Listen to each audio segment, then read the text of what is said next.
In this brief session, we'll explore some of the new templates released with FrameMaker 12. First of all, let's start out with a reminder of what shipped with FrameMaker 11. Although the templates were powerful and you could certainly create good work with it, there were some limitations. This is one of the templates, the more popular ones. This happens to be the sidehead template. However, if we go down to our pods, you'll notice that we don't have any markers, so we don't have any way to quickly create an index. There's also no conditional tags applied, and we also have no cross-references. So in some ways, you could kind of consider this to be a naked document. Let's take a look at what's new with the templates in FrameMaker 12. You'll swiftly see that they've changed quite a bit. If you go down here to explore standard templates, which are your unstructured templates, at a glance, they look quite different. Now, if you hit the down button, you will find all of the old templates like sidehead, numeric, and plain. These were the templates that were previously on the first page of FrameMaker 11. Notice here that we have 12 different templates, one for a reference card.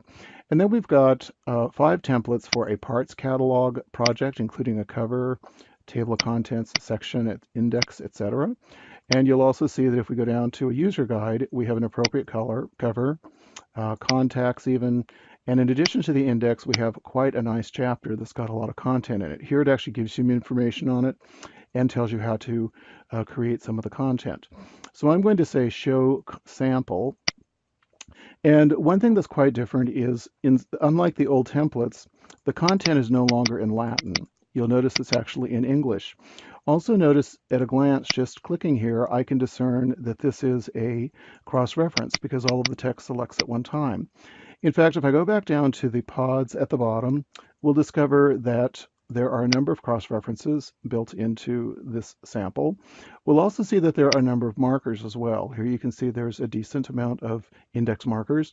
And if we go to conditional tags, we'll see that there are a number of conditional tags.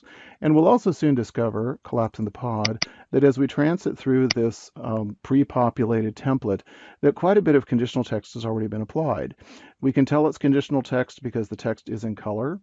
And if we go to our conditional tags and we were curious what this is, the new user interface in FrameMaker makes it much easier to tell at a glance which conditions we have. Here you can see a checkbox next to author notes and output 3D.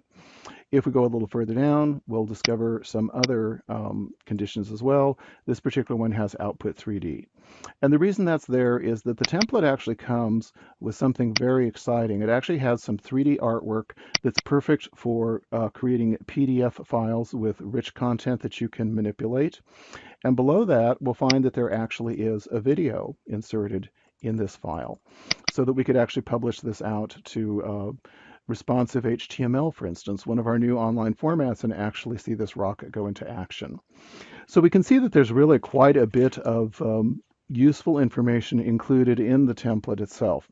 And just to give you a quick sample of what could be done with this template as is, if you want to make the template look normal, which I might want to do, and that would only take a moment, I could go here to the condition tags, and I may just want to turn off the display of condition indicators. I'm going to leave all of the conditions on. There we go, and I can now hide that menu, and I can go ahead and hide the pods as well. Incidentally, we have a number of markers in here, so if we wanted to, we could also turn off the text symbols just to make it look a little more normal. Now, I may decide that I want to go ahead and swiftly save this sample so I can test it out, and I'm just going to call this my new chapter. I'm saving it into a temp file. There we go. So this now has my own personal name here. So if I wanted to test out just a chapter by itself, not creating an entire book, and remember, this is a brand new template we just opened up and all we've done is save it with a name, I could actually go down here and decide that I wanted to create a standard index. Warned that I should use a book. You know, FrameMaker's telling me that an index is normally generated from multiple files. Let's go ahead and say yes and see what we get. And you'll see that in a matter of seconds, we get quite a nice index. And you can see that this already has very nice formatting pre-created for us. So basically you can get stunning results much more swiftly.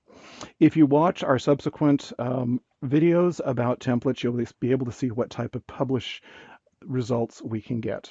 So in a nutshell, we have moved from this, these templates that FrameMaker's had for decades, to this, which is my new chapter, and we're able to swiftly get beautiful results with a lot of content to work with as well. This concludes our brief demonstration.